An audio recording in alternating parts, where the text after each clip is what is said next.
Inicialmente UNASUR tuvo unos momentos que uno podría decir muy exitosos, la situación en Bolivia, evitar una tensión aún mayor entre Colombia y Venezuela, etc.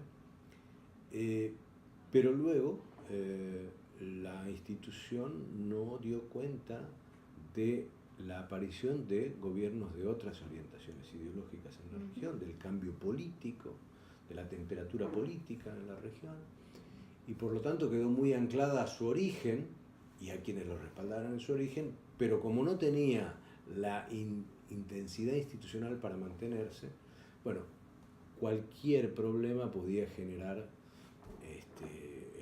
un impasse.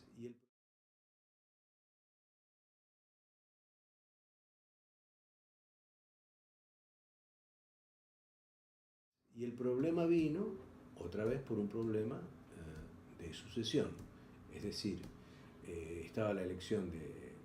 Había llegado Ernesto Samper finalmente a presidir UNASUR, que había sido colocado ahí con la convicción de los países andinos, con algunas dudas de parte de Colombia, pero con la convicción de los países andinos, y con cierta precaución de parte de Sudamérica. Su mandato se extendió más allá del tiempo, y en medio de eso apareció la crisis venezolana.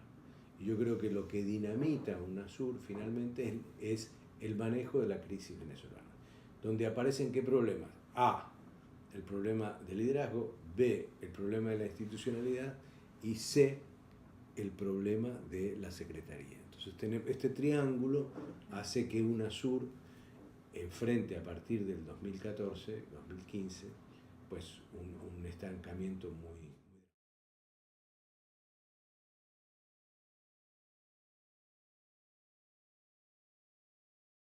Bueno, es un ítem, por supuesto, la democracia y la defensa de la democracia, pero también UNASUR se concibió como un mecanismo de concertación entre los países, es decir, un mecanismo de consulta para tener posturas comunes respecto a otros actores, ¿no? En otros foros también. Esto fue más fácil de llevar a cabo cuando había más convergencia de intereses, y era más fácil llevar a cabo en un momento en el cual había un alineamiento de fuerzas en la región.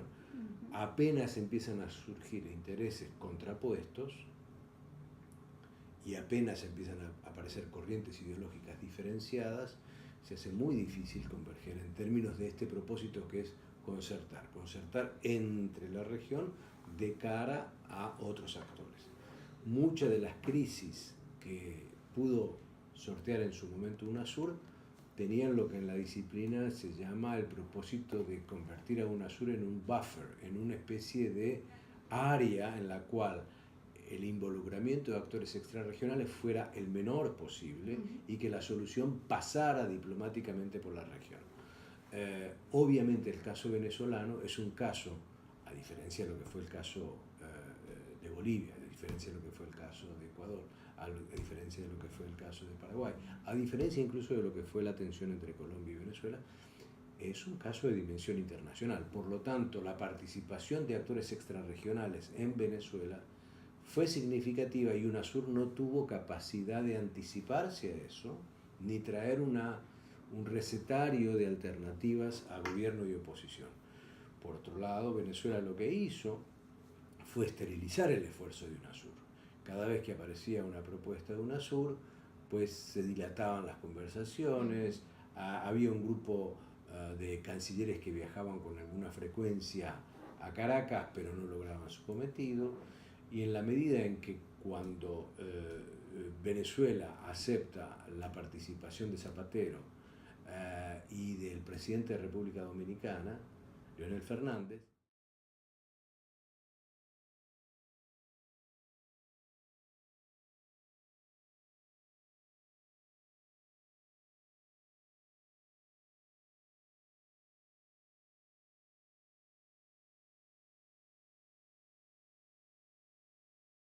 digamos, de solución. yo no diría que el unilateralismo sea el resultado producto de la crisis de mecanismos multilaterales. Digamos, esa conclusión me parece muy apresurada. Lo que sí me parece claro es que hay una crisis fenomenal del multilateralismo regional. No es solamente UNASUR, la CELAC no hizo mucho, ALBA no hizo mucho. El grupo de Lima, que se creó con la participación de países de Centroamérica y México, más algunos de Sudamérica, finalmente no salió con ninguna propuesta, en términos de propuesta. Ergo, aquí lo que está pasando es una crisis del multilateralismo regional, lo cual no habilita posturas unilaterales, pero sí hace tentador, por ejemplo, a que algunos países como Estados Unidos sientan que sus posturas relativas ganan ante el hecho evidente de que ni entre los propios latinoamericanos pueden encontrar una alternativa frente al caso venezolano. Pero a su turno, paradójicamente, cuando Estados Unidos quiere ser más unilateral, se encuentra con que el ALBA lo critica, la CELAC no lo apoya, UNASUR tampoco, y aún el Grupo de Lima se pronunció, uno de sus últimos pronunciamientos fue contra el uso de la fuerza en el caso de Venezuela. Entonces, digo, hay una crisis del multilateralismo regional, hay una tentación unilateralista de los Estados Unidos, pero aún esa tentación unilateralista se encuentra con instituciones debilitadas que por lo menos le tratan de poner un freno a acciones que puedan remitir a una situación que derive en una guerra civil en Venezuela.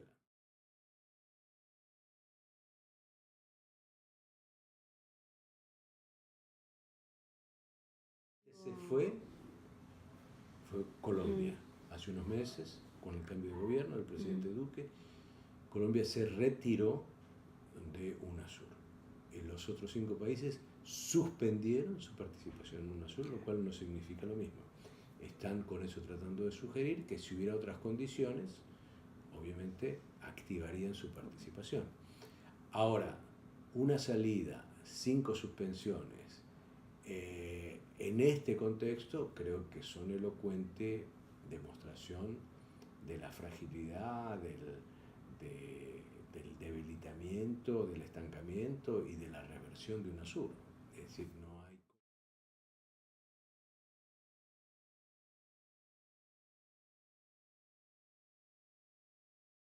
De UNASUR. Quedaría un mini foro. Digo, no es un foro siquiera, porque el otro que sigue adentro es Ecuador, pero no tiene nada que ver el Ecuador actual con el Ecuador de Correa. Entonces, digo, Uruguay siempre ha sostenido posiciones también muy de principio, mucho más basado en el derecho internacional, mucho más basado también en la búsqueda de soluciones políticas negociadas. Y después tenemos a Bolivia y después tenemos a Venezuela. Así que llamar a eso un foro me parece un exceso.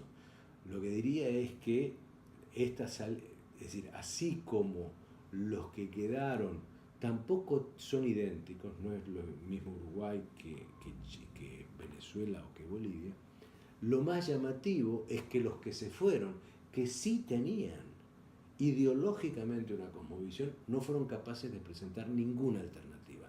Nunca se les ocurrió nada concreto o formal o directo, incluso para impugnar al gobierno de Venezuela.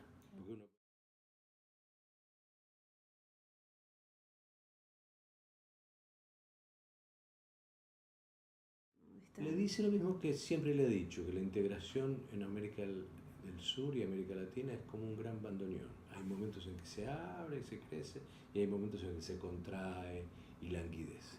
Siempre hemos estado en eso, no es nada nuevo. Hemos oscilado siempre entre la fractura y la integración.